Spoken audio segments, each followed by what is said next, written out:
Welcome to the panel discussion on building resilience through private sector partnerships. My name is Elena Koval, and I'm head of private sector partnerships and civil society engagement at the EBRD. Over the last 18 months, the bank's efforts have been focused on COVID-19 crisis response through its solidarity package and preparations for building back better. As part of this effort, EBRD has reached out locally and internationally to governments, businesses, NGOs, philanthropies, and other private sector and public sector stakeholders, developing partnerships that strengthen our communities. It's no secret that the only way to make our economies and societies more resilient in post-pandemic world is by working together. Partnerships and stakeholder engagement have become a central feature of EBRD's delivery model.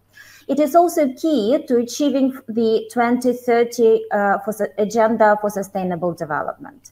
The bank is striving to be more thoughtful in our impact. We aim to create healthy and vibrant societies through collaboration and by finding ways to develop and scale new and existing partnerships. From enhancing governance and combating climate change to addressing inequality and digitalization, the bank has many challenges ahead. Today's discussion will focus on how deeper coordination and alignment between entities can foster new opportunities for growth and resilience in communities. I would like to introduce our moderator for today's panel. Dr. Alan Rousseau is the Managing Director for External Relations and Partnerships at the EBRD and Interim Managing Director for Economics, Policy and Governance. Prior to joining the EBRD in 2001, Alan spent 3 years in Moscow as Director of the Carnegie Endowment's Moscow Center. Alan has also been leading the EBRD's work on impact investing and blended finance, working with the private sector investors, donors, and philanthropic organizations. Thank you so much, Elena. Really a pleasure for me to be moderating this panel discussion today on building resilience through private sector partnerships. You know, as you said, this is something that we at EBRD have been paying a lot of attention to in recent years and working on, I'm really happy to say, with the organizations represented today on our panel. So I'd like to get right into it and introduce them so that we can start the discussion. We have with us today Gwen Heinz. Gwen is Executive Director of Global Programs at Save the Children UK. She's also Interim CEO at Save the Children. She has worked recently as International Programs Director of the Department for International Development, DFID, before joining Save the Children, and before that she was Executive Director for the UK at the World Bank. Really a pleasure to see you on the screen today, Gwen. We have with us also, all the way from France, Michael Goldsman. Michael is the Vice President for Global Policy and Sustainability at the Coca-Cola Company.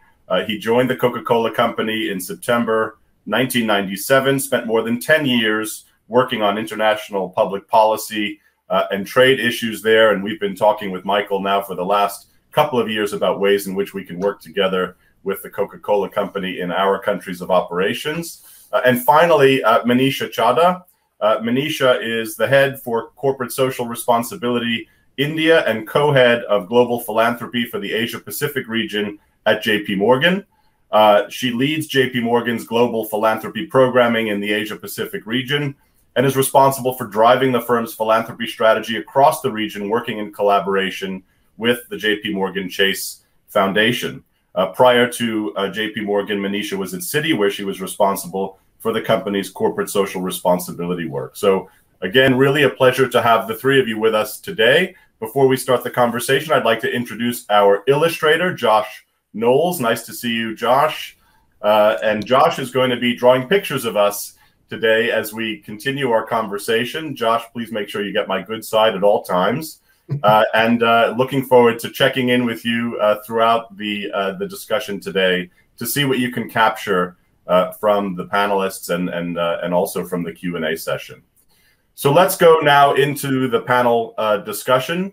I'm going to start with you, Michael. Coca-Cola is one of the world's most recognized brands. Your partnerships with various stakeholders really extend around the world and at different scopes and different communities.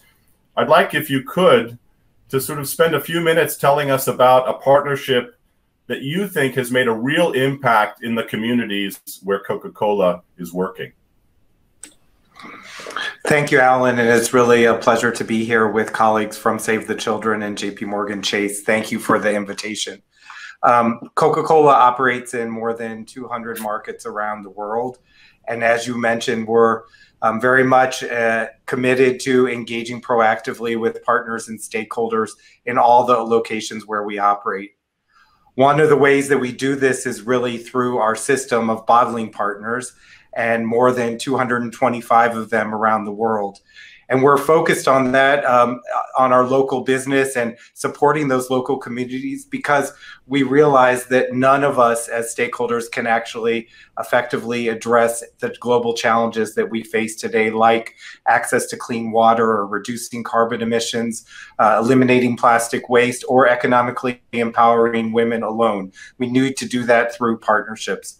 I thought I would just mention the work we've done over a decade on economically empowering women. And a decade ago, we set a goal to empower more than 5 million women across our value chain. And earlier this year, we actually celebrated surpassing that, reaching more than 6 million women by providing access to business skills training, access to networks and mentoring, or access to finance to help them build their own enterprises and become more self-sufficient. So these are things that are driving income generation in families, communities, and have ripple effects as many UN organizations have shown around the world. Thank you. Fantastic, Michael. I mean, as I'm sure you know, that really resonates for us at EBRD. We have a very strong program ourselves on gender and economic inclusion, also working to empower women in our region, give them access to skills, access to finance, access to services. So great to see how EBRD and Coca-Cola are aligned in this, and we should certainly talk offline about how we might do that together in the future. Let me turn now to Manisha. Manisha, JP Morgan has partnerships also that span the globe, including one with EBRD in Turkey, which is about supporting the growth of small businesses with a focus on female entrepreneurship and digital solutions. So we're all on the same page. Can you also give us an example of how you feel one of your partnerships, perhaps in the region where you're focused, in the Asia Pacific, has made a big impact in the communities where you work? Sure, thanks for that, Alan. I'll zero down a little bit more and talk about one particular civil society partnership that we have in place in India, in fact.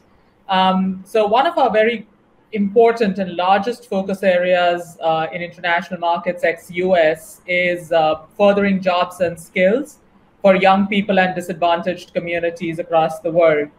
And in India, in 2014, we started with this civil society, a nonprofit, which was really small. We started supporting them to introduce vocational training in the low-income schools in the country. And the pilot was 20 schools.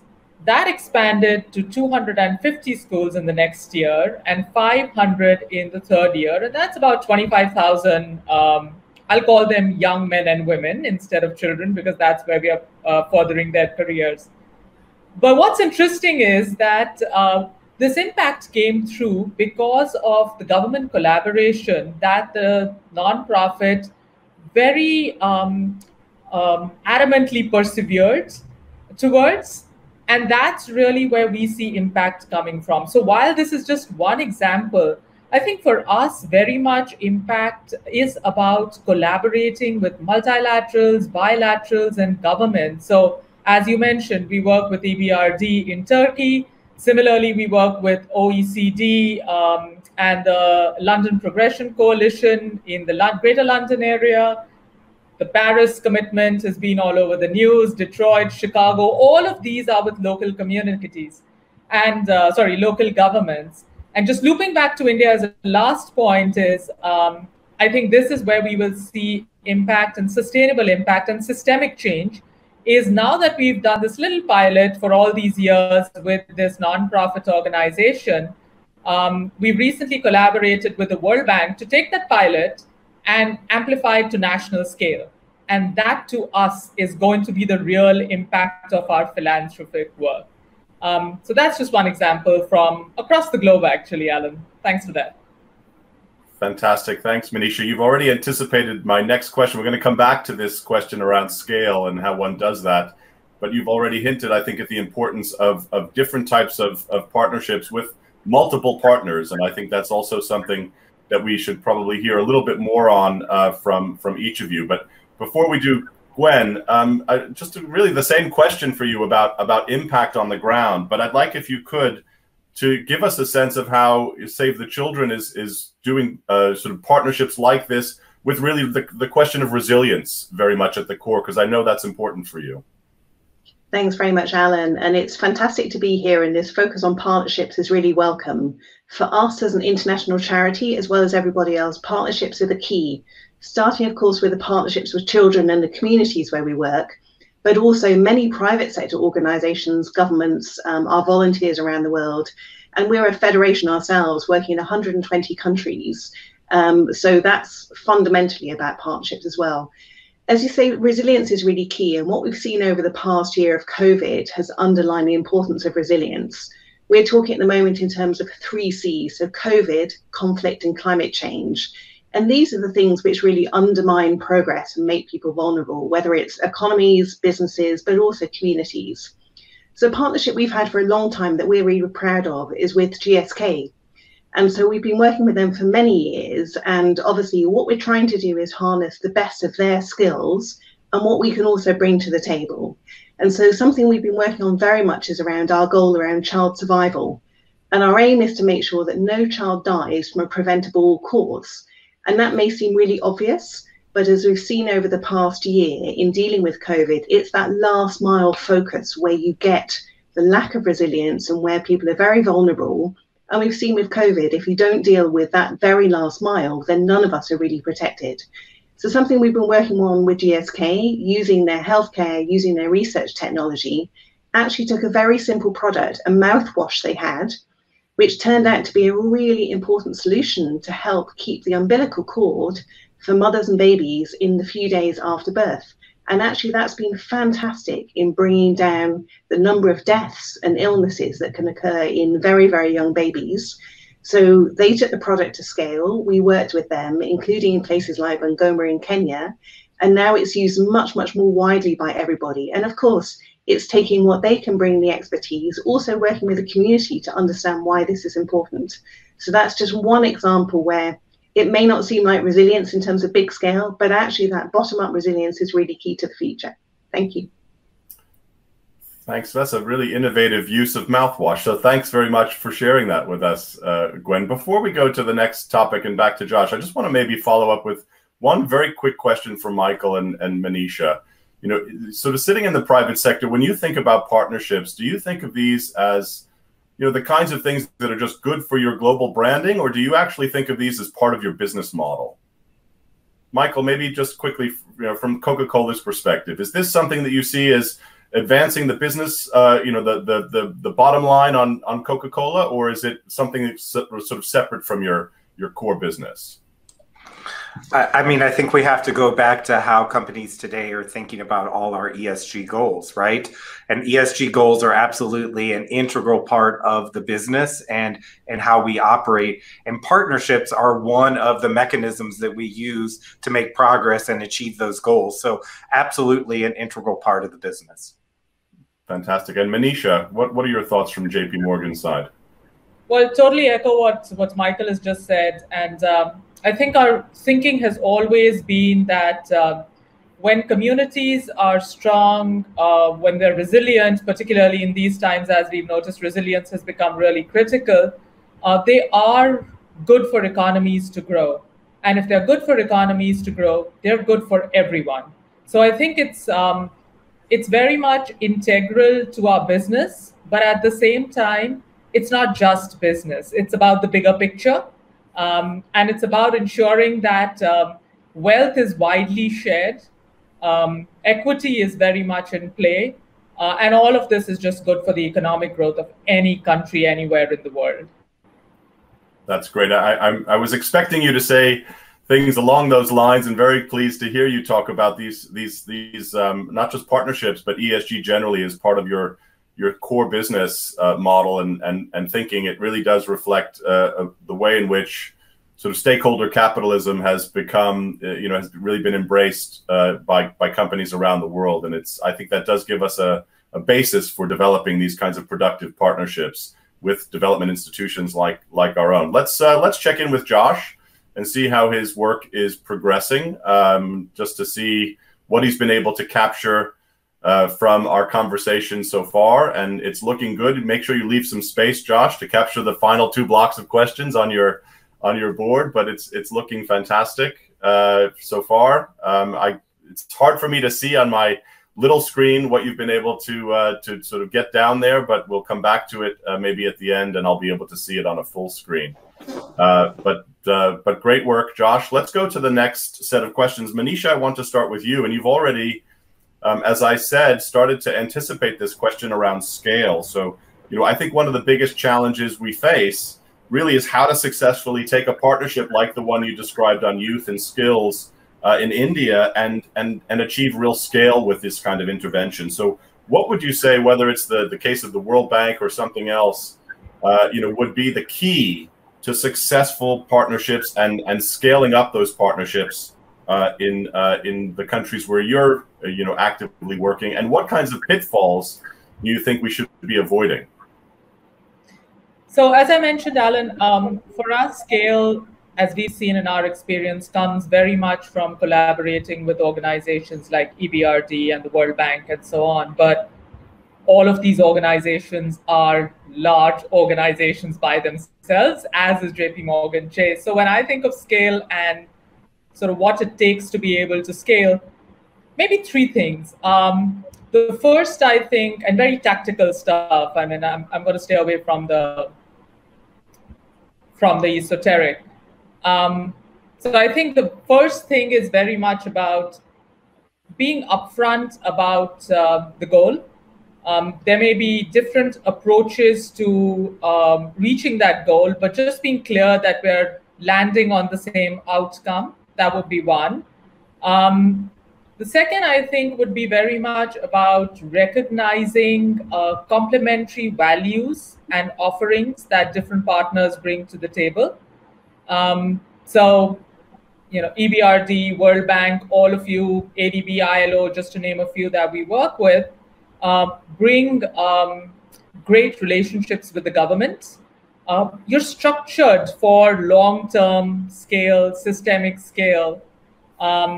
And then organizations like JP Morgan Chase bring in catalytic capital, diverse experience and expertise from, much like San Francisco to Tokyo to Sydney, Johannesburg, just all over the world. And when these two marry together, it's just a fabulous setup to go ahead. But fundamentally, on pitfalls, 2 large organizations in the same arena, very complex frameworks, there are likely to be delays, hurdles, to and fro, so and so, and we've seen all of that happen. But as long as you've got the first 2 factors of recognizing each other's complementary offerings as well as heading towards the same goal, the trust comes in, and the trust is in play, and it's a great recipe for scale. So that's what we've seen in our experience with the whole slew of organizations that I mentioned. Wow, you've mentioned a lot of really important themes there, Manisha, in just a few minutes on alignment of goals, values, building trust, having complementary strengths and identifying those and being able to work together. And I think those sound very much like the kinds of things that would allow us to take some of the partnerships we've already been developing, including with JP Morgan, and scaling them up, outside of just the narrow scope that we've worked on so far. Thanks for that. Michael, really same question to you. What would you see as some of the big challenges and solutions for scaling up key partnerships that you've been developing at Coca-Cola? I guess what I would sort of start by saying is I think we're seeing a shift in how many corporations are looking at their investment in these partnerships. And it's a shift from just wanting to start partnerships to moving to what we're calling collective action. So the idea that actually what what we want to see is not just more and new partnerships, but actually building on each other's work to actually really help create that scale. So for example, we have long been had goals around water stewardship, access to clean water and sanitation for communities where we operate, efficiency in our own operations and in our supply chain. It's a need today to make sure that as other water users are doing programs, that we're actually building on each other and we're not sort of redoing some of the same basic research that then is often needed to actually start some of those partnerships. So I would say that's the first thing. The second thing is really working through institutions, as Manisha mentioned, like the EBRD or the bank, and we've been part of creating the 2030 Water Resources Group that now is housed at the World Bank. And that puts governments in the lead of how we engage as partners, because you need to help set the policy framework correctly regardless of the issue that you're trying to address, so that it does create a level playing field and that you are ensuring that you are aligned with the government's policy objectives, because at the end of the day, they are the only entity with the legitimacy to actually convene stakeholders across the society and actually push progress towards societal level goals. And if you're not aligned with that, then your investments are going to come up against friction and create challenges going forward. So those are the couple of things I would add to the great points Manisha already made. Thanks, Michael. You've really hit on a couple of important themes in that response. I mean, I think the question around how one creates collective action at the society level and spurs that, triggers that, because we are talking about in many cases common pool resources that can be overexploited, and there does need to be some cooperation and collective action around that. And I really liked your point about also collaborating with governments, because they are an important part of this partnership picture, and it does really speak to EBRD, where we have alongside our investments, we're also working very closely with governments on the policy framework, regulations, and institution building. And I think that is critical for the long-term development prospects for the emerging markets and frontier markets in which we're working. So thanks for making those key points.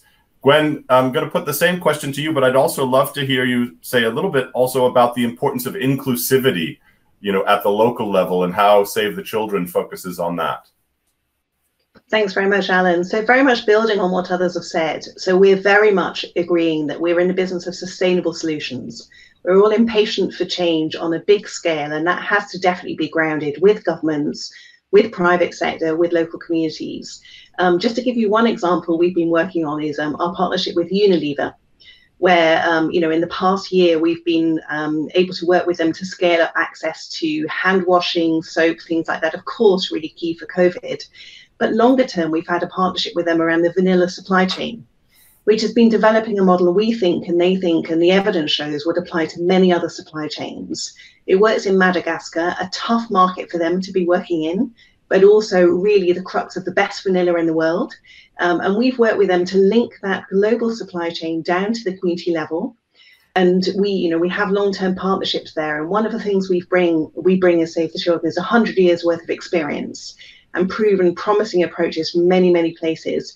But we're also interested in co-creation. So again, as with GSK, working together with Unilever and working with some of the poorest communities there. So the inclusion is incredibly important, both in terms of poverty, but also people in that community who may otherwise be left out of that kind of gain.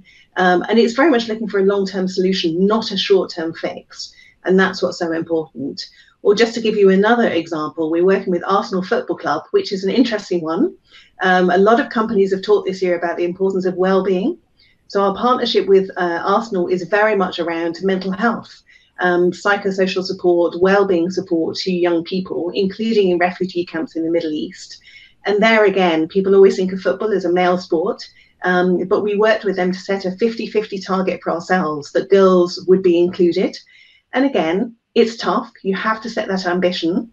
but it's the right thing to do. And working with the community to change perceptions, encourage the girls to come forward, support them to come forward, has been incredibly powerful. And in those tough refugee environments, football, sport makes a massive impact. So these are just some of the examples where people often think inclusion is a minority issue, is something that's too hard, too complicated. But these are very, very much mainstream solutions which can be replicated around the world.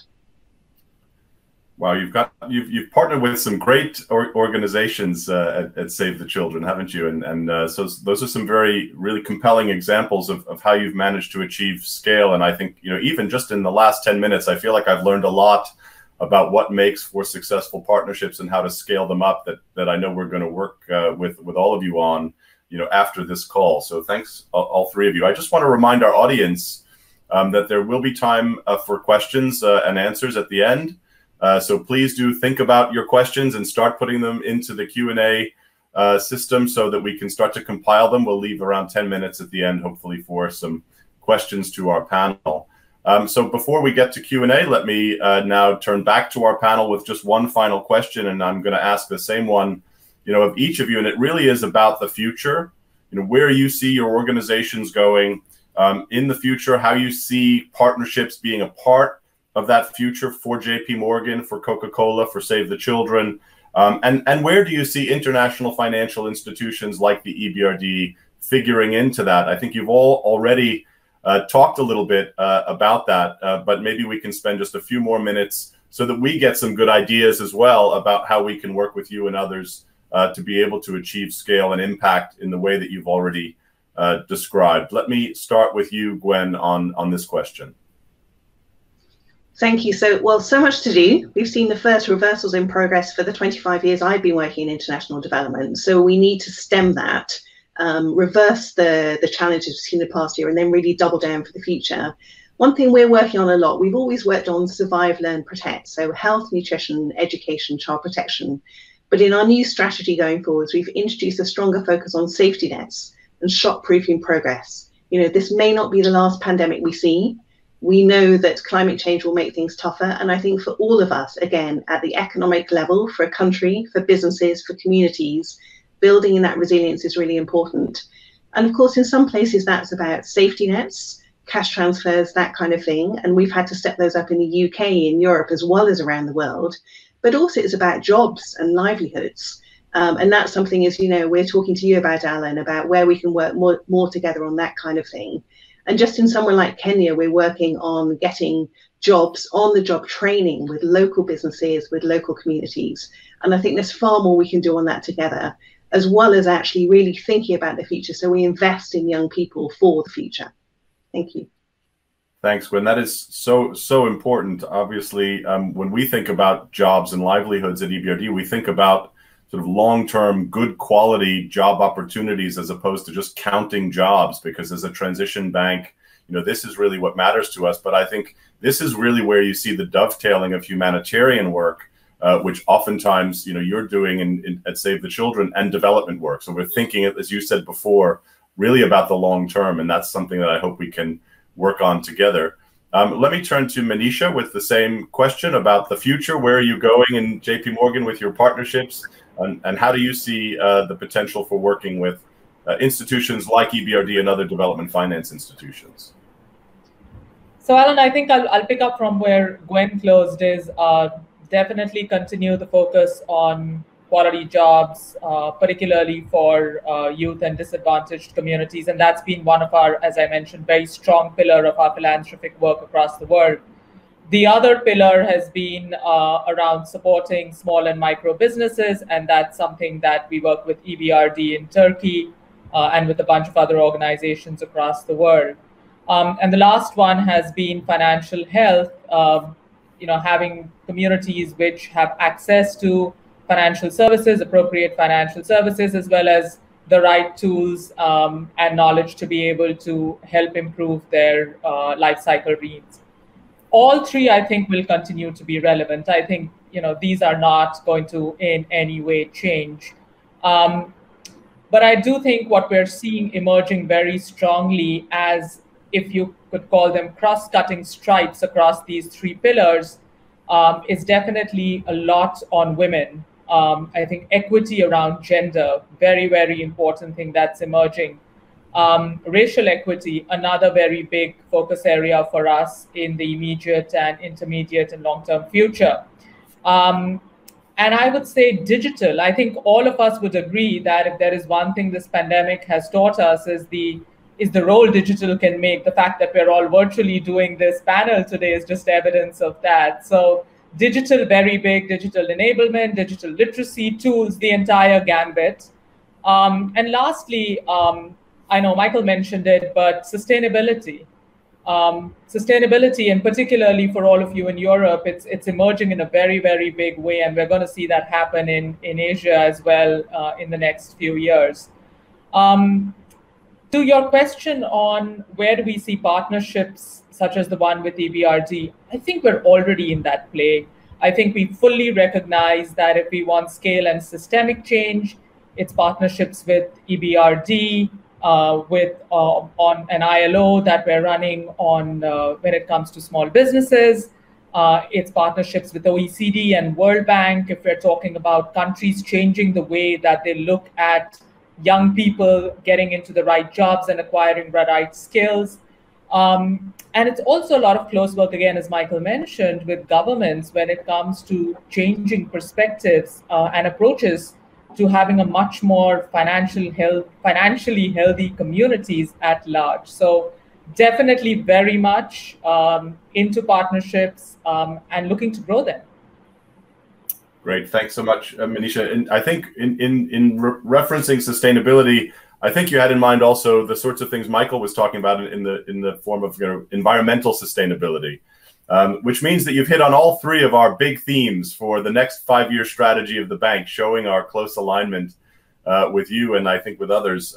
We are also focused on inclusion, both and women's empowerment and thinking about equality of opportunity for all sorts of groups, whether it's young people, older people, disabled people, people working in remote regions, etc., alongside other disadvantaged groups or underbanked groups in our countries of operations. Digital is a big theme for us. Access to the digital transition is going to be one of the things we focus on a lot in the next 5 years. And then, of course, green and environmental sustainability is something that we've really set our stall out on in the last several years, and we'll go even further. So looking forward to further discussions with you and others on how we can partner to achieve all of those common goals. Do we have Michael? I think we might have you on audio now, because I think we've lost your video feed. Michael, can you hear us? I'm so sorry, guys. We just had a storm. We literally lost electricity for a couple of minutes. Wow, we got you back just when I was turning to you for the final question on the future of partnerships at Coca-Cola and working with IFIs and DFIs. So last word to you, Michael, on this final sort of set of questions. Super. Well, thank you. And apologies again.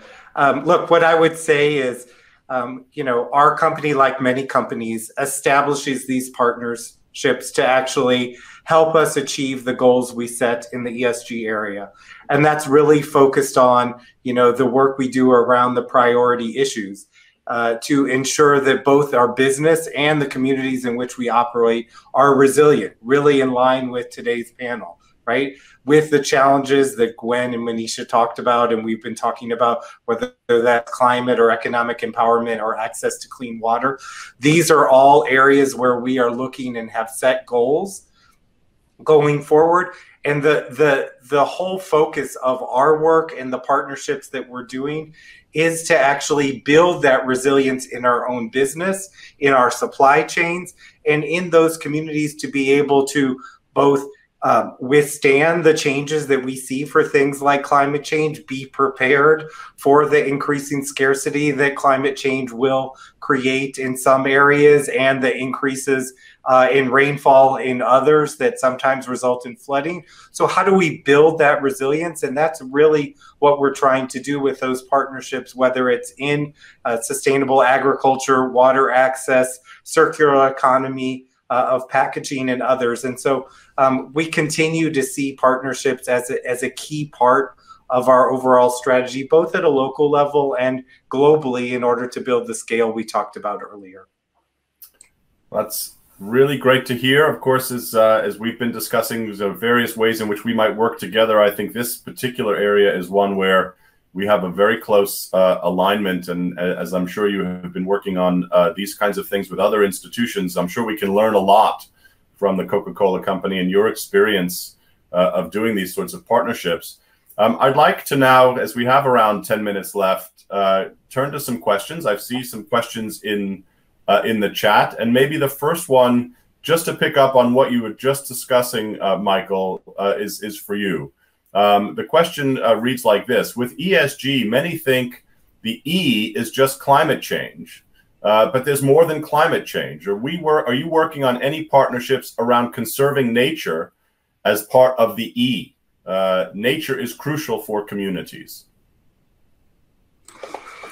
Indeed, completely agree. First of all, there are a broad, companies need to look at the issues where their business and their operations have impact. So for us, yes, climate change is absolutely one of the goals we have, but we also have goals in the area of environmental stewardship around creating a circular economy for packaging, around water stewardship. So that's both around water access, but also the efficiency of use in our own operations and in our supply chain, which includes agriculture. And so they're absolutely a huge part of that. Over the last decade, we've really focused on something called replenish, and that's returning an equal quantity of water to communities and nature that we use in the production of our beverages.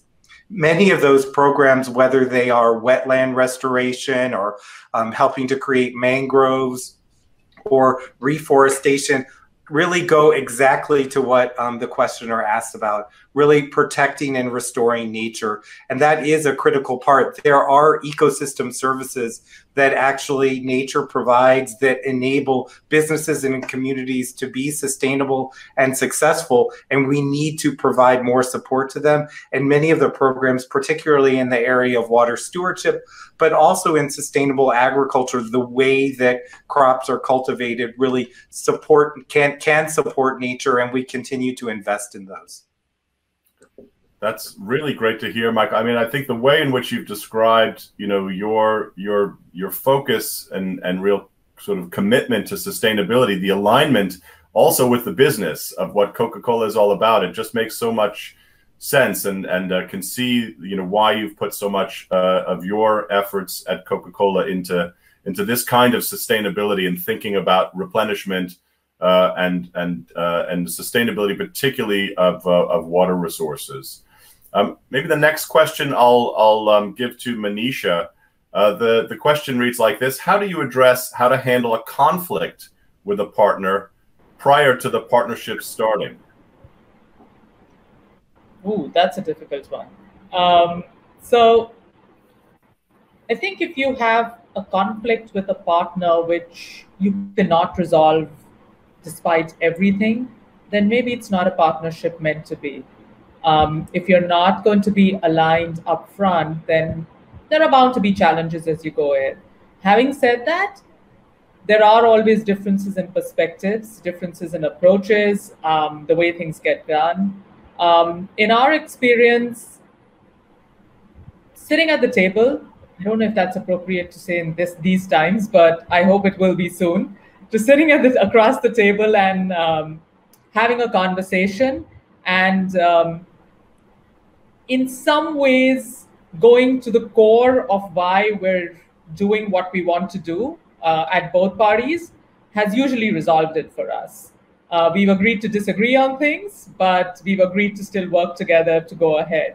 And to be honest, conflict is not just going to come at the beginning. If it does, you probably have a choice. But if you're in the middle of a partnership and a conflict emerges, you just have to work it out. And that's the way things move ahead in the development sector, as all of us know.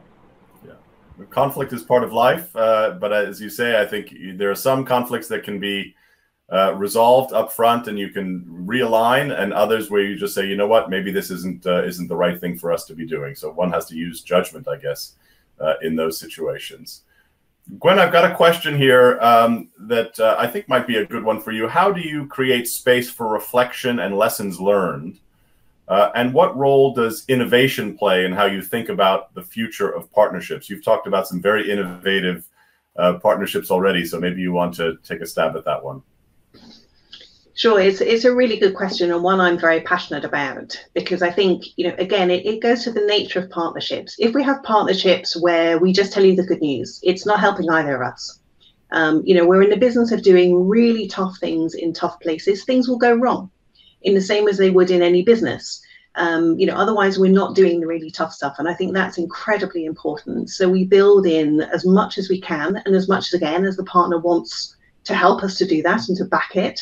Real-time monitoring, evaluation, learning. We often use very robust impact evaluations, randomized control trials, these kind of things.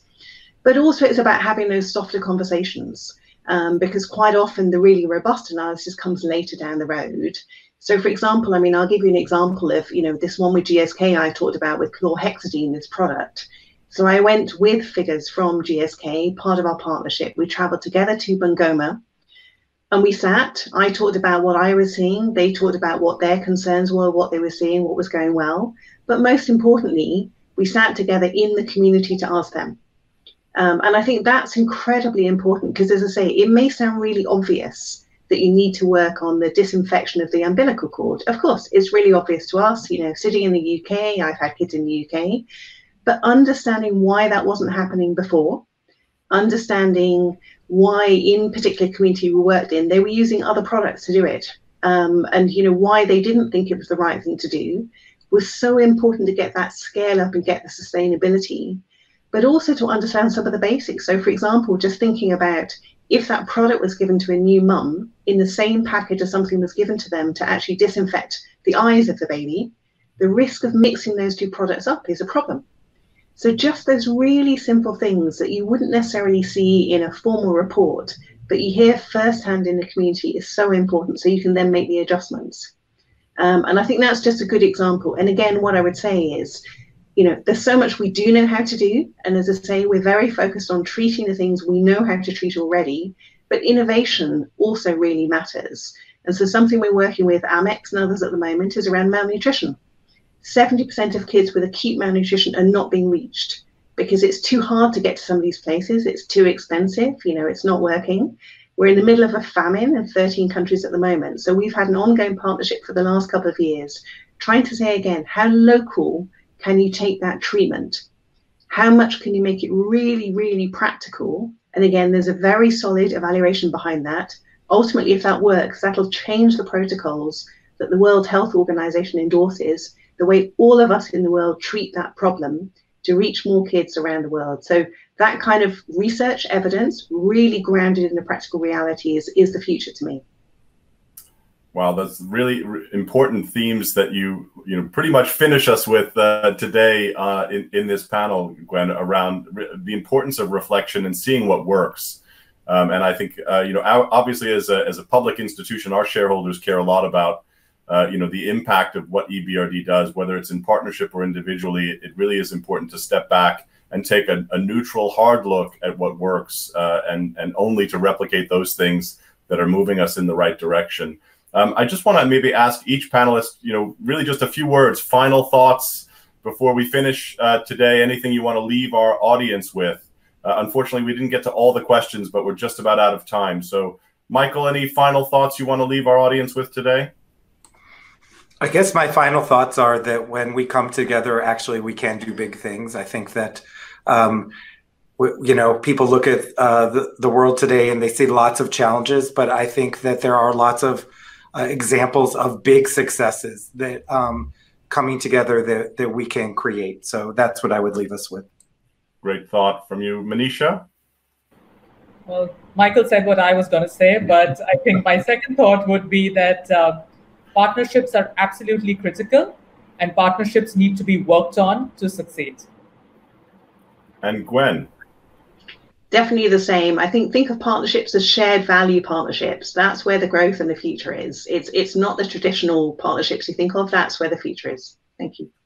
Well, those are really inspiring thoughts, I think, for all of us to take away from today's panel. I really want to thank all three of you, Michael, Manisha, and Gwen, for your candor, for your insight, and of course for your time, but also for demonstrating how the power of development partnerships, focusing on achieving a common goal, following our common values to achieve greater impact, can improve outcomes in communities where we all are working.